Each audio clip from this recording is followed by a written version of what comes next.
My name is Carolyn Hayes, and the moment my husband walked back through our front door after disappearing to Europe for an entire month, it looked like the air had been knocked straight out of his lungs. He froze in place, his suitcase slipping from his fingers as his eyes scanned the room like he had stepped into someone else's life. The house was spotless, the chaos gone, replaced by quiet order. Our daughter slept peacefully by the window, wrapped in a soft yellow blanket, and I stood across the room completely still, no tears left, no desperation left, no trace of the woman he had abandoned weeks earlier. He whispered under his breath, almost like he was trying to undo reality with denial, saying this could not be real, that something about this was wrong. I leaned against the kitchen counter with my arms folded, feeling steadier than I had in weeks, and told him calmly that it had already happened, that whatever he thought he was coming back to no longer existed. That moment felt like the closing of one life and the beginning of another. But to understand why everything changed, you have to go back to the night he decided to leave. It had only been for weeks since I gave birth. My body was still healing, every movement reminding me of what I had just gone through. Sleep had become something distant and almost imaginary, broken into tiny fragments between feedings and crying spells. I barely recognized myself in the mirror anymore, and every day felt like survival instead of living. That night, I was pacing the living room with our newborn pressed gently against my shoulder while he sat at the table scrolling through his phone like none of it touched him. He finally looked up and said he felt trapped, like he could not breathe in our own home anymore. At first, I thought he meant the noise, the exhaustion, the overwhelming changes, but then he calmly explained that he needed a reset, that his friends were planning a month-long trip through Europe, and he had already decided he should go with them. I remember letting out a small laugh, not because it was funny, but because my mind could not accept that he was serious. When I realized he was, something inside me tightened in a way I cannot fully explain. I asked him how he could even think about leaving when we had just brought our daughter into the world, when I could barely stand without pain, when I had not slept or eaten properly in days. He dismissed it as a mental health break, saying people needed space, saying he had to clear his head before resentment set in. That word hit harder than anything else because it meant he already saw our life as something that could weigh him down instead of something worth standing up for. I tried to reason with him, asking if he could wait, even just a few weeks, or shorten the trip, or find some kind of compromise that made sense for a husband and a new father. But he had already made his decision. The tickets were booked, and he was leaving in 3 days. I stood there in the dim kitchen light realizing he had planned his escape while I was still learning how to hold our daughter without fear. When he left, he kissed her forehead, told me he loved me, and promised to call every day. Then he walked out with a lightness that did not belong to someone leaving behind a fragile family. I stood on the porch long after he was gone, holding our daughter close, and something inside me shifted quietly. It was not dramatic, not loud, but it was enough to let the truth settle in. When life became difficult, he ran instead of staying. The first night without him, our daughter cried for hours in a way that felt endless. I walked the floor in the middle of the night, whispering soft apologies to a baby who could not understand my words but could feel my fear. My body was still healing, my emotions unpredictable, and the loneliness was deeper than anything I had imagined.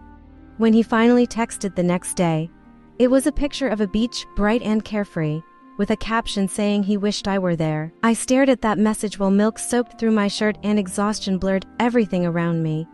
When I told him I was struggling, that I was barely holding it together, his response was simple and detached, telling me to relax because stress was not good for the baby.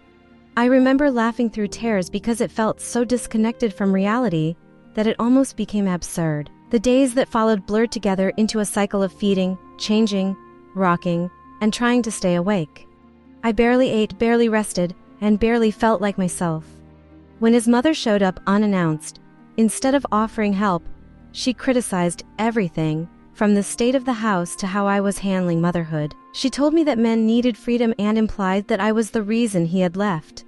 I did not argue because I did not have the energy, but something inside me hardened that day. Later that evening, when I was sitting outside trying to calm myself, our neighbor Evelyn approached me.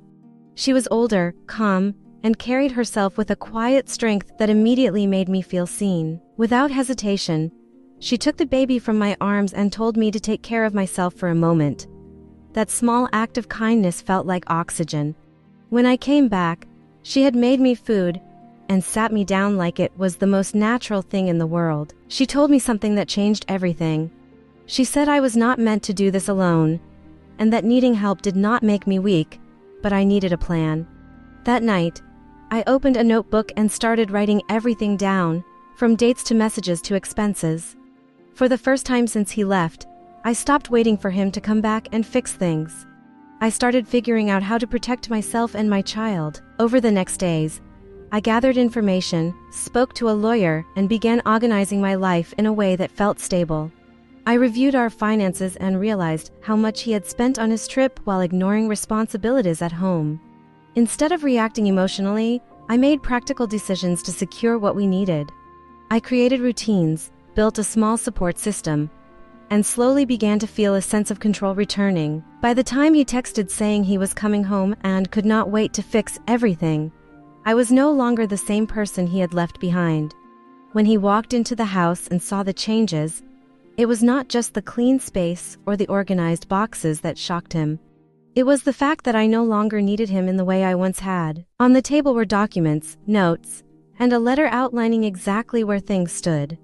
When he read my words about how he had left me at my weakest and forced me to become stronger without him, I saw something in him finally break.